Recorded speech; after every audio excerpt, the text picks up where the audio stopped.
Hello, everyone. Welcome back to my podcast. My name is Mayer. And my name is Bo. Bo is going to be our special guest for today. My first question to start out this podcast is how prepared were you to become an adult? I actually made a plan before I graduated high school. But obviously, having a mindset of a teenage adult or adult teenager, right? You think you know everything, but you don't. So I thought I knew everything. And I guess I was overconfident in my preparation. So yeah. How about you? Were you prepared? I think I tried to be prepared, but obviously, as a fresh adult, you don't really know what you're doing. So there's only so much you can do. But how are you juggling your adult life and like your social life? Struggling or juggling? Juggling. Juggling.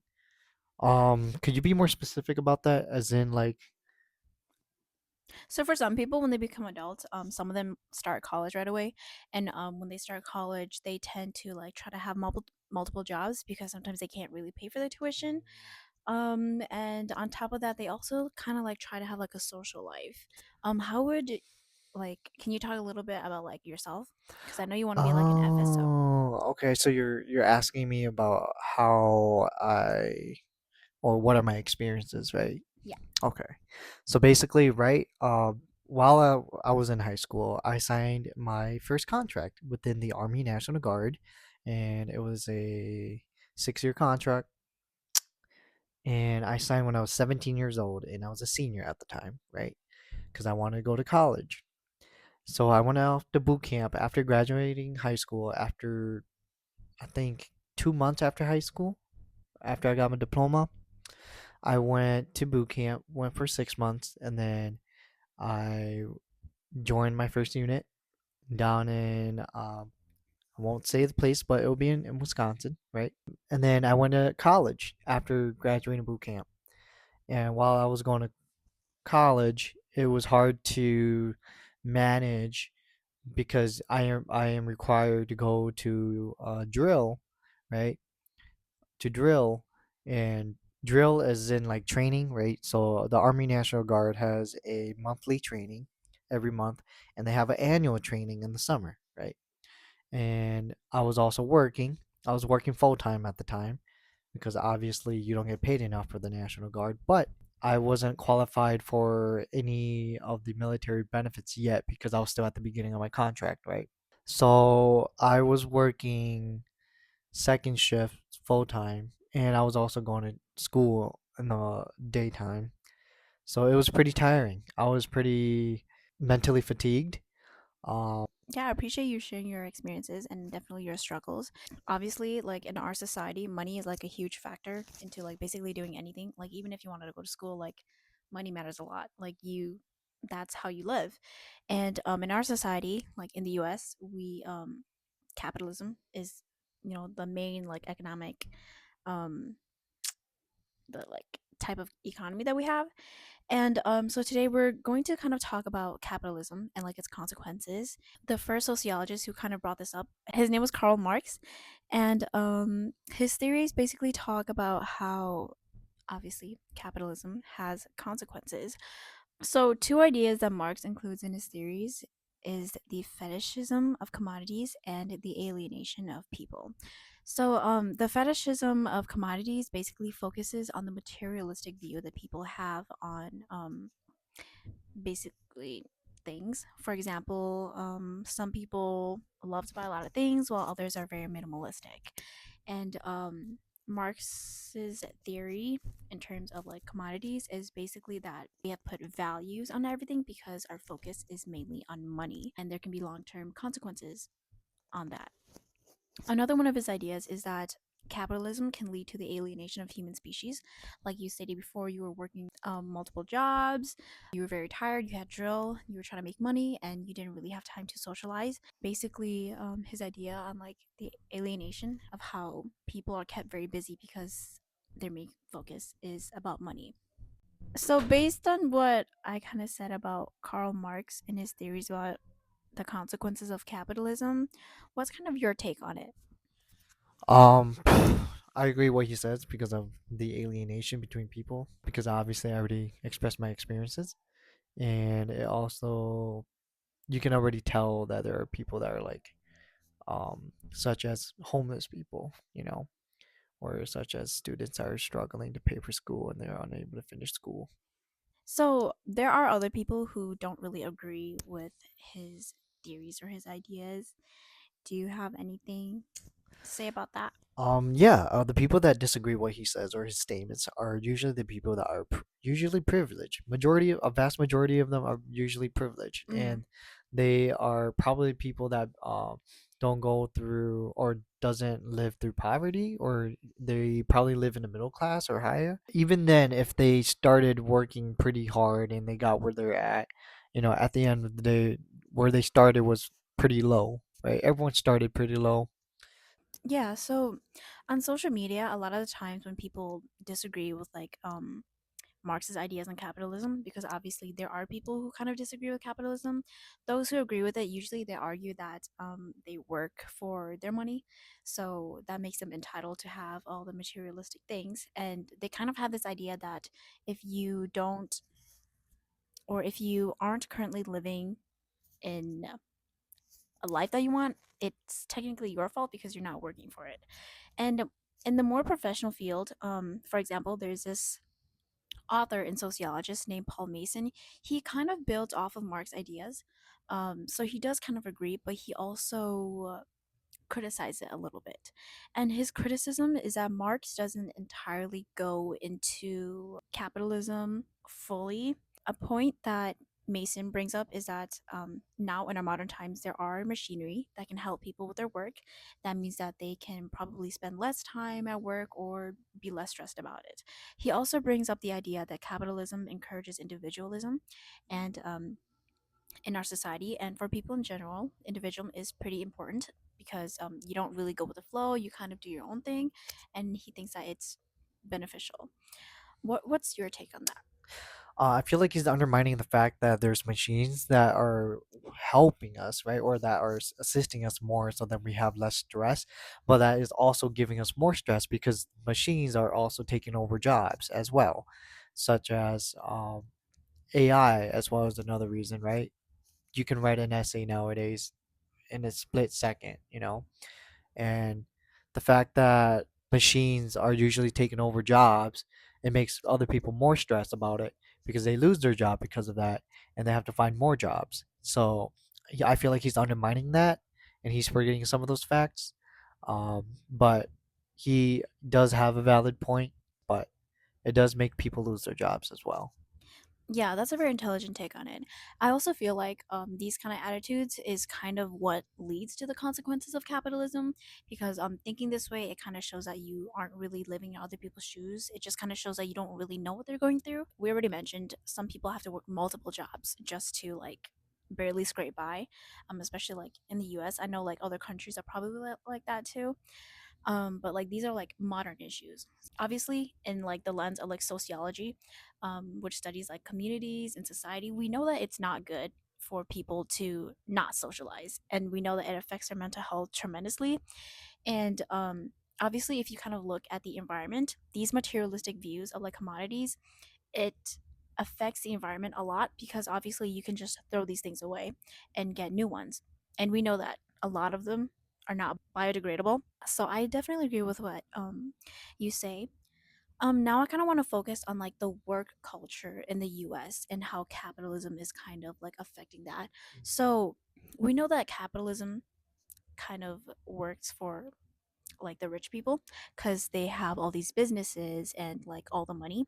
And so if we were to think about it in like a corporate standpoint, we would think that these people are taking their time and working, but at the end of the day, the people who make the most money are like those rich people.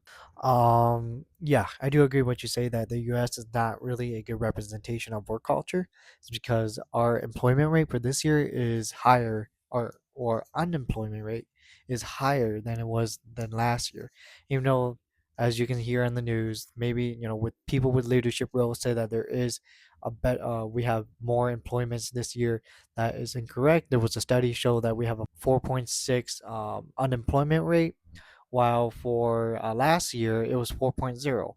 As you can see, that increased. It's not because people doesn't want to work anymore. It's because jobs nowadays want to look for people who have experience, but then you have to have experience or you don't have experience yet.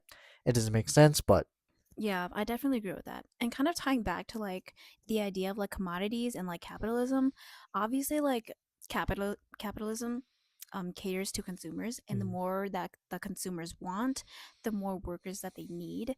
And at times because of that the workers are kind of paid less. mm, And I kind of want to bring that point to, I guess, like the social side in terms of like family and stuff. Back in like the 1900s, I don't remember, like the early 1900s, there was these two guys named Dr. John Watson and Dr. Emmett Holt. And basically they experimented on like families, so mm, mothers and like their newborn children. And their takes were that babies shouldn't be given attention, and that mothers and parents shouldn't really respond to their cries.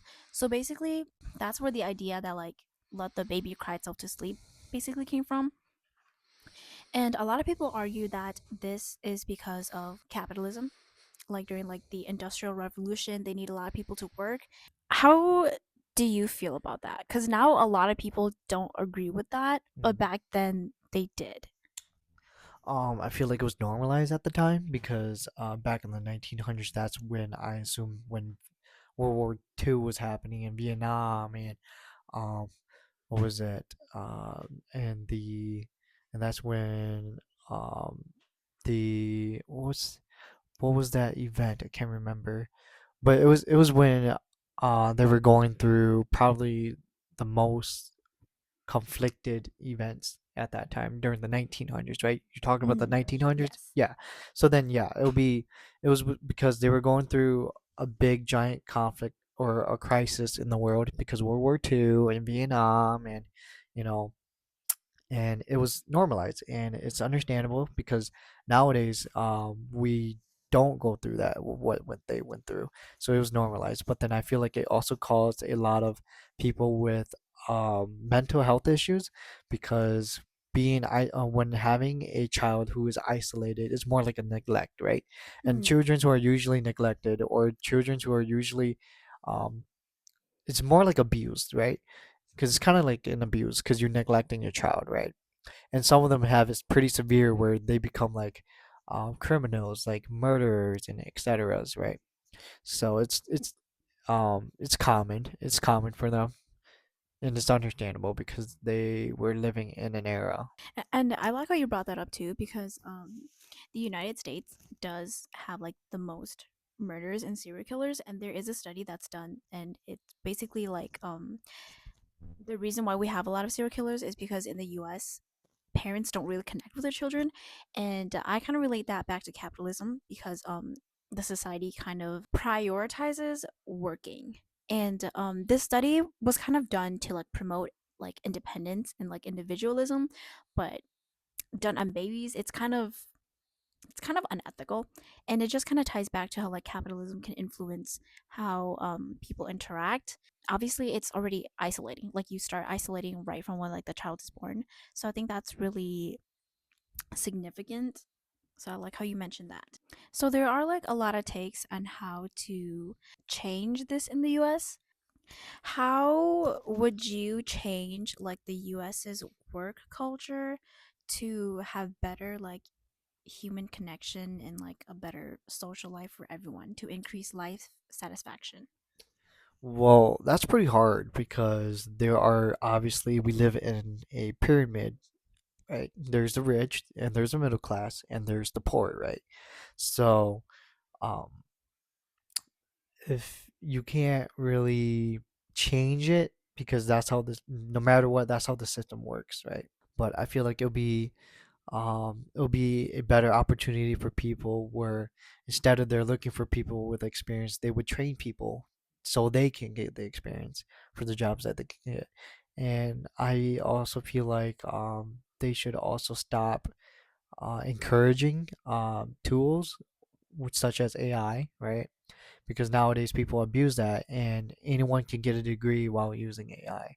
And I wouldn't want to trust someone who has a doctor, who has, like, for example, a PhD degree in radiologist or neurology, and he or she graduated with AI, you know. Yeah. Um, so there are these studies that's done on other countries, and I think back in 2023 or 2024, it was found that Finland had like the best work life. What was it like? The best work life balance. So they were more satisfied. And then in 2025, New Zealand and Ireland had the best life satisfaction among its citizens, which means that they're satisfied with their work, they're satisfied with their life, they're overall just very happy. And we can see from like the studies that New Zealand, they get paid maternity leave, which is like 100%. They get 26 weeks of maternity leave, and their minimum wage is at $16.42, and their healthcare is also universal. And if we could connect that back to Ireland, Ireland also has universal healthcare, which means that everybody gets accessible healthcare, and their minimum wage is at $13.96. Where like in the US, some people are still getting paid like $7. Like I know that they're trying to increase it, but that's kind of like how some people are still getting paid. And Ireland, they also get 26 weeks of maternity leave and with 70% pay of it. I feel like there's definitely a connection there just because everyone is being taken care of by the government. And if we were to kind of look at Finland's work life balance, Finland, they on average work 7 hours and 45 minutes, whereas the US, on average, they work 8 hours and 30 minutes, which is basically 8.5 hours. Yeah, so I know it's not like a huge difference because it is around 8 hours, but in Finland, they get about like an hour break between their shifts. And in America, it's usually only like 30 minutes or like 45, depending on your job. If you could like implement like some of these that these countries with like high life satisfaction implemented, what would you choose? I feel like they have a lot of flexibility within their lives, Mm, and there's not as much high of demand. While here we have high demand, high stress, and um, pretty much less pay as well. Um, and it's not flexible as well because, uh, as someone who used to work at a certain company, not gonna say their name, you know, it's is hard because they don't care about your health sometimes. yeah, I definitely agree with that. There in this study it also shows like the overall work quality score of like the United States was like a 36 out of 100, and in comparison to Finland it's 73 out of 100, which is like very very significant. And I don't think that it's impossible to have like a higher life satisfaction because obviously other countries can like accomplish it. And if we were to kind of connect it back to like capitalism and families, you could definitely see that maternity leave is like a big part of it because mothers get to connect with their children get to like cognitively develop better, and that's very important for like socialization and just like development as a person in general. So I would say like those countries would probably be like less in capitalism. What do you think makes the US so different from these other countries? Because of capitalism, it is because they are really invested in their reputation and image instead of their own Mm, people. As you can see in the news, is already pretty self-explanatory. yeah. And I feel like nowadays people are also working online, which has its benefits. But I think because they're working very long hours, like in the US, average is 8.5 hours, Mm. it's it makes it even more difficult for them to like connect with other people. Yes. Yeah. Yeah. So overall I feel like I definitely agree with like Karl Marx's ideas on like capitalism. I feel like it's surprising that like not much has changed. Yeah, as you can see from how schools are nowadays, from now to the past, it's still the same. The school system is still the same, Yep. and that's why we're not really improving, and that's why employment rate is not as going as high as. Yeah, Yeah.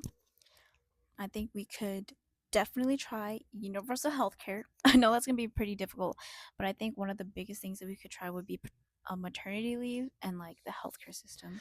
that'll be hard. That'll be Yeah. very hard because most jobs, obviously, you guys know what PTO is, paid time off, right? Mm. You won't have that no more if you have maternity leave. And with universal healthcare, obviously, the people who are from the top of the pyramid of this capitalism system, right? They're not gonna like that. And people who has a doctorate degree, right? They're not gonna like that because, or insurance companies such as health insurance, right? They're not gonna like that because they won't be able to make money no more. Yep, and it's all because of capitalism. Yep. And we can see that it's already really deep rooted into our system. But obviously, like these ideas that like Marx shares is it's very prevalent because like we see it and we live through it. So unfortunately, it's pretty rooted into the system. But hopefully, it can be better in the future. If people It's stop being not. selfish with It's capitalism, not. but It's not. It will never be better. If it takes more than 200 years of America being alive and it's not getting any better, it does get better bit by bit, as you can tell by history, right? mm, But at the end of the day, it's not getting better when it comes to our people. yeah. Do you have any final thoughts before we conclude this podcast? No. Great. Thank you so much for joining me as a guest today. I'll see you guys next time. Thank you. Yep. Bye. Thank you.